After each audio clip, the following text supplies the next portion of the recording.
আসসালামু আলাইকুম। চাকরি প্রত্যাশী ভাই ও বোনেরা, স্মার্ট গভর্নমেন্ট জব বিডির পক্ষ থেকে আপনাদের স্বাগত। আপনারা অনেকে জানতে চেয়েছিলেন তিতাস গ্যাস ডিস্ট্রিবিউশনে চাকরির নিয়োগ বিজ্ঞপ্তি কবে প্রকাশিত হবে।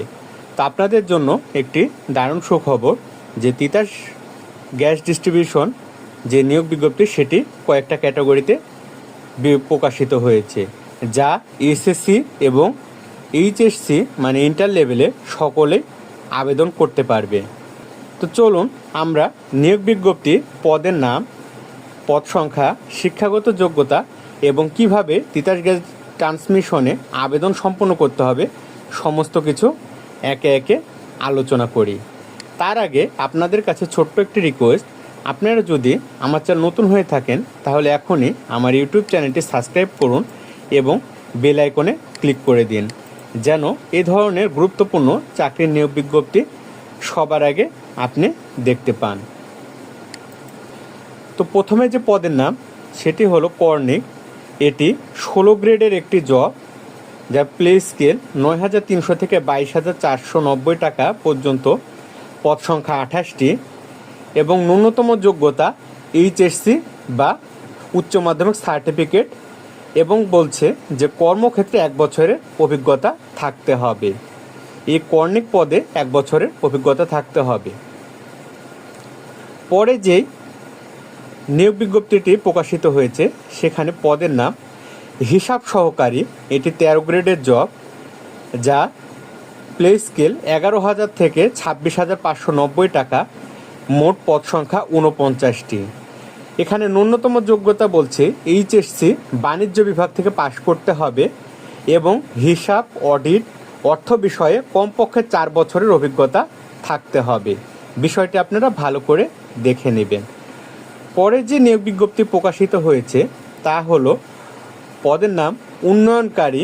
এটি একটি 16 গ্রেডের জব, যার প্লে স্কেল 9,300 থেকে 22,490 এবং পদ সংখ্যা 41টি। শিক্ষাগত যোগ্যতা এসএসসি পাস এবং 1 বছরের অভিজ্ঞতা থাকতে হবে। পরের যে পদটি বলছে সেটি সাহায্যকারী। এটিও 18 গ্রেডের একটি জব, যার প্লে স্কেল 8,800 থেকে 21,310 টাকা পর্যন্ত এবং পদ সংখ্যা 17টি। এর ন্যূনতম যোগ্যতা এসএসসি পাস এবং কর্মক্ষেত্রে 1 বছরের অভিজ্ঞতা থাকতে হবে। তো এই ছিল মোট তিতাসের নিয়োগ বিজ্ঞপ্তি। চলুন আমরা কি কি শর্তাবলী এখানে দিয়েছে আমরা জেনে নিই। 16/7/2026 তারিখের মধ্যে 18 থেকে 32 বছর পর্যন্ত সকলেই বাংলাদেশের 64 জেলার নারী পুরুষ আবেদন করতে পারবেন। তো এখানে অনলাইনে আবেদন করার জন্যে tgtdplc.teltok.com.bd এই ওয়েবসাইটে প্রবেশ করে 23/7/2026 সকাল 10টা হতে আবেদন জমাদান শুরু হবে এবং 21/8/2026 বিকেল 5টায় আবেদন জমাদান শেষ হবে। আবেদন জমাদানের জন্য প্রার্থীকে অ্যাপ্লিকেশনের সময় রঙিন ছবির দৈর্ঘ্য 300x300 পিক্সেল এবং স্বাক্ষর 300x80 পিক্সেল আপলোড করতে হবে। তো চলুন আমরা দেখে নিই কীভাবে আবেদনটি সম্পন্ন করতে হবে। আবেদন সম্পন্ন করার জন্য tgtdplc.teltok.com.bd এই ওয়েবসাইটে ক্লিক করে প্রবেশ করতে হবে। এই ওয়েবসাইটে প্রবেশ করলে আপনাদের এমন একটি ইন্টারফেসে নিয়ে আসবে। এখানে দেখুন আপনাদের সার্কুলারের যে লিঙ্ক সেটি এখানে শো করছে। এই সার্কুলারের লিঙ্কে ক্লিক করতে হবে। সার্কুলারের লিঙ্কে ক্লিক করার পরে এখানে Titas gas transmission and distribution PLC যে অফিসিয়াল ওয়েবসাইট, সে অফিসিয়াল ওয়েবসাইটে প্রবেশ করা হয়েছে। এখান থেকে আপনারা অ্যাপ্লিকেশন নাও অনলাইন যে অ্যাপ্লিকেশন আছে এখানে ক্লিক করে দিতে হবে।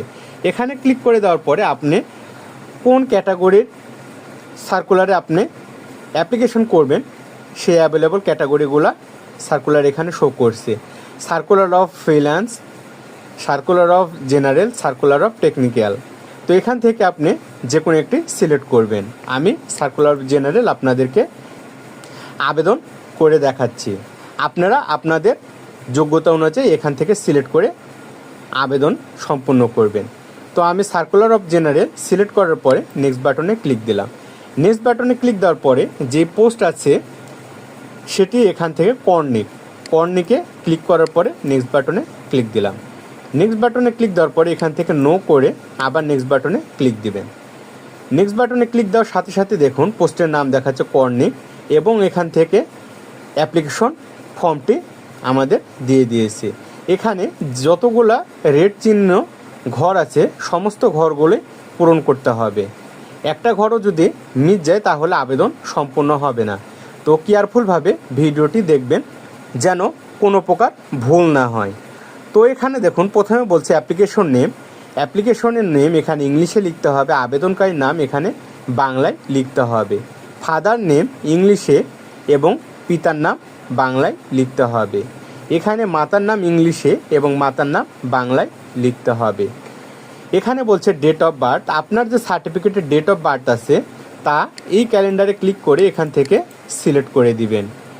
দেন এখানে ন্যাশনালিটি বাংলাদেশ, যেহেতু এটি বাংলাদেশের জব সবারই এটাই বাংলাদেশে লেখা থাকবে, এটি পূরণ করার দরকার নাই। তারপরে বলছে রিলিজিয়ন, এখানে আপনার যে রিলিজিয়ন ইসলাম, বৌদ্ধ, খ্রিস্টান, হিন্দু তা আপনি এখান থেকে সিলেক্ট করে নেবেন। তারপরে বলছে জেন্ডার, আপনি এখান থেকে মেল, ফিমেল বা থার্ড জেন্ডার এখান থেকে যে কোনো একটি জেন্ডার সিলেক্ট করে নেবেন। ন্যাশনাল আইডি কার্ড এবং বার্থ রেজিস্ট্রেশন কার্ড, আপনার যদি ন্যাশনাল আইডি কার্ড থাকে তাহলে এখান থেকে ইয়েস দিয়ে ন্যাশনাল আইডি কার্ড এখানে পূরণ করে দিবেন, আর না থাকলে নো করে দিবেন। যদি ন্যাশনাল আইডি কার্ড না থাকে তাহলে এখানে বার্থ রেজিস্ট্রেশন ইয়েস করে এখানে বার্থ রেজিস্ট্রেশন নাম্বারটি পূরণ করে দিবেন। যদি আপনার দুটি থাকে তাহলে এখানে দুটি ইয়েস করে আপনারা এই ঘরগুলো পূরণ করে দিবেন। পাসপোর্ট আইডি, আপনার যদি পাসপোর্টের আইডি থাকে তাহলে এখানে ইয়েস, না থাকলে নোতে ক্লিক করবেন। ম্যারিড স্ট্যাটাস, এখানে সিঙ্গেল, ম্যারিড বা আদার্স, আপনি যদি সিঙ্গেল হয়ে থাকেন তাহলে সিঙ্গেলে, আর যদি ম্যারিড হয়ে থাকেন তাহলে ম্যারিডে ক্লিক করবেন। যদি ম্যারিড হয়ে থাকেন তাহলে এখানে যে নেম চাচ্ছে, এখানে আপনি যদি মহিলা হয়ে থাকেন তাহলে হাজব্যান্ডের নেম, এবং যদি পুরুষ হয়ে থাকেন তাহলে ওয়াইফের নেম এখানে পূরণ করে দিতে হবে। মোবাইল নাম্বার, আপনার ফোনের সচল মোবাইল নাম্বারটি এখানে পূরণ করে দেবেন, কারণ যত প্রকারের SMS বা সার্কুলারের অ্যাডমিট কার্ডের SMS সমস্ত কিছু এই নাম্বারে আপনার সেন্ড করা হবে, এবং সেম কনফার্ম মোবাইল নাম্বারটি বসিয়ে দিবেন। ইমেল অ্যাড্রেস, একটি সচল ইমেল অ্যাড্রেস এখানে আপনার পূরণ করে দিবেন। কোটা, এখানে আপনার যদি কোনো প্রকার কোটা থাকে যেমন ফ্রিডম ফাইটার এবং ফিজিক্যাল, তারপরে হচ্ছে থার্ড জেন্ডার বা ক্ষুদ্রণী গোষ্ঠীর যে কোনো কোটা আপনি এখান থেকে যদি থাকে তাহলে ক্লিক করবেন, আর যদি না থাকে তাহলে নট অ্যাপ্লিকেবলে ক্লিক করে দিবেন। ডিপার্টমেন্ট স্ট্যাটাস, এখান থেকে আপনারা যদি ডিপার্টমেন্ট স্ট্যাটাস থাকে যেমন গভর্নমেন্ট, সেমি গভর্নমেন্ট বা আদার আপনারা দিতে পারেন, আর যদি না থাকে নট অ্যাপ্লিকেবলে ক্লিক করবেন। তারপরে আসছে বর্তমান ঠিকানা এবং স্থায়ী ঠিকানা, এই জায়গাটা অনেক গুরুত্বপূর্ণ, কারণ পুলিশ ভেরিফিকেশনের সময় এই ঠিকানায় আপনাকে ভেরিফিকেশন সম্পন্ন করা হবে। এর জন্য অনেক কেয়ারফুলভাবে এই ঠিকানাটি পূরণ করবেন। এখানে কেয়ার অফ বলছে আপনার অভিভাবক যেমন পিতা, মাতা, বড় ভাই, বড় বোন তার নাম এখান থেকে দিবেন। ভিলেজ, রোড, হাউস, ফ্ল্যাট এখান থেকে আপনাদের গ্রামের নাম বসিয়ে দিবেন। ডিস্ট্রিক্ট, এখানে আপনি কোন ডিস্ট্রিক্টে বসবাস করছেন সেই ডিস্ট্রিক্ট এখান থেকে দিয়ে দিবেন, এবং উপজেলা আপনি এখান থেকে সিলেক্ট করে দিবেন। সিলেক্ট করে দেওয়ার পরে দেখুন পোস্ট অফিস এবং পোস্ট কোড, এটি দেখবেন আপনার NID কার্ডের পেছনের অংশে পোস্ট অফিস এবং পোস্ট কোড দেওয়া আছে, সেটি দেখে এখানে সুন্দর করে বসিয়ে দিবেন। এবং বর্তমান ঠিকানা এবং স্থায়ী ঠিকানা যদি একই হয়ে থাকে তাহলে এখানে টিক মার্ক দিবেন, তাহলে স্থায়ী ঠিকানা অটোমেটিক পূরণ হয়ে যাবে। আর যদি বর্তমান ঠিকানা এবং স্থায়ী ঠিকানা আলাদা হয় তাহলে দুটি আলাদাভাবে পূরণ করতে হবে। তারপরে এখানে আপনার SSC লেভেলের যেই শিক্ষাগত যোগ্যতা সেটি চাইছে, এখানে এক্সামিনেশনে সিলেক্ট করে এখানে SSC সিলেক্ট করে দিবেন। তারপর আপনার SSC রোল এবং আপনি কোন বিষয় থেকে পড়াশোনা করছেন যেমন সায়েন্স, আর্টস, কমার্স এখানে সিলেক্ট করে দেওয়ার পরে কোন বোর্ড থেকে আপনি SSC এক্সাম পরীক্ষা দিয়েছেন সে বোর্ডটি সিলেক্ট করে দেওয়ার পরে এখান থেকে রেজাল্ট GPA 5 সিলেক্ট করার সাথে আপনার যে SSCর যে রেজাল্ট এখানে আপনারা বসিয়ে দিবেন, এবং কত সালে পাস করছেন তা এখান থেকে সিলেক্ট করে দিবেন। তারপরে বলছে HSC লেভেল, আপনারা এখান থেকে HSC সিলেক্ট করে দিবেন, এবং HSC যে রোল সেটি এখানে পূরণ করে দেওয়ার পরে কোন বিষয় থেকে আপনারা SSC পরীক্ষা দিচ্ছেন যেমন সায়েন্স, আর্টস, কমার্স তা সিলেক্ট করে দিবেন। দেওয়ার পরে এখান থেকে আপনার বোর্ড, কোন বোর্ড থেকে আপনারা SSC পরীক্ষা দিয়েছেন। এখানে আপনার জিপিএ 5 আউট স্কেল দেওয়ার পরে আপনার এইচএসসি লেভেলের যে রেজাল্ট তা এখানে পূরণ করে দিবেন এবং কত সালে আপনি এইচএসসি পাস করছেন তা এখানে সিলেক্ট করে দেবেন। দেন এখানে আপনার নিচে জব এক্সপিরিয়েন্স, যেহেতু এখানে জব এক্সপিরিয়েন্স চেয়েছে সেহেতু এটি পূরণ করে দিতে হবে। এখানে সিলেক্ট করতে হবে যে আপনি কোন পোস্টে জব করছেন। সিলেক্ট করে দেওয়ার পরে এখান থেকে আপনার পোস্টের নাম, আপনি কোন পোস্টে জব করছেন এবং আপনার প্রতিষ্ঠানের নাম, প্রতিষ্ঠানের অ্যাড্রেস এবং কত সালে জব শুরু করছেন এবং কত সালে আপনার জব চলছে বা এখনও কারেন্ট আপনি ওয়ার্কটি করছেন কিনা তা এখানে সিলেক্ট করে দিবেন এবং আপনার জবের বিষয়ে এখানে 300 শব্দের একটি কমেন্ট লিখে দিতে হবে। তারপরে এখানে দেখুন ভেরিফিকেশন কোড। এই ভেরিফিকেশন কোডে আপনাকে ক্লিক দিয়ে আপনার বোঝার সুবিধার মতো একটি ভেরিফিকেশন কোড সিলেক্ট করে এই ঘরে পূরণ করে দিতে হবে। ভেরিফিকেশন কোড পূরণ করে দেওয়ার পরে আই এগ্রি বাটনে ক্লিক দেওয়ার পরে সাবমিট অপশনে ক্লিক করতে হবে। সাবমিট অপশনে ক্লিক করলে আপনার আবেদনটি সম্পূর্ণ হবে। তো চলুন দেখে নিই কোন অপশনের জন্য কত টাকা এখানে প্রেরণ করতে হবে। আবেদনকারী 13তম থেকে 16তম গ্রেডের জন্য 112 টাকা এবং 18তম গ্রেডের জন্য 56 টাকা এবং ক্ষুদ্র নিগোষ্ঠী প্রতিবন্ধী তৃতীয় লিঙ্গের জন্য 56 টাকার সার্ভিস চার্জ ধরা হয়েছে। টেলটক প্রিপেড সিমে মেসেজ অপশনে গিয়ে TGTD PLC space user ID এবং 1622 নাম্বারে সেন্ড করতে হবে এবং TGTD PLC space ES space pin এবং 1622 নাম্বারে সেন্ড করতে হবে। তাহলেই আপনার অ্যাপ্লিকেশনটি সম্পূর্ণ হবে। অ্যাপ্লিকেশন সম্পূর্ণ হলে এরকম একটি কংগ্রেচুলেশন মেসেজ আসবে।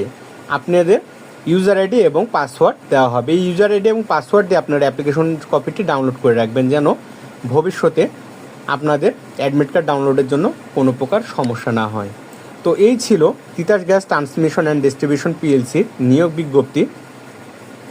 কিভাবে অ্যাপ্লিকেশন করতে হয় এবং নিয়োগ বিজ্ঞপ্তির পদসমূহ সমস্ত কিছু আপনাদের দেখিয়ে দেওয়া হলো। আপনারা আশা করি সঠিকভাবে অ্যাপ্লিকেশনটি সম্পূর্ণ করবেন। আপনারা যদি চান ঘরে বসে যে কোনো চাকরির জন্য আবেদন করবেন তাহলে আমাদের সাথে যোগাযোগ করতে পারেন। এই নাম্বারে হোয়াটসঅ্যাপ এবং ইমোতে যোগাযোগ করলে আমরা আপনাদের আবেদনটি সম্পূর্ণ করে দেব এবং আবেদন করার পরে আপনারা খরচ দিতে পারবেন। তো আজকের মতো এই পর্যন্তই। আসসালামু আলাইকুম।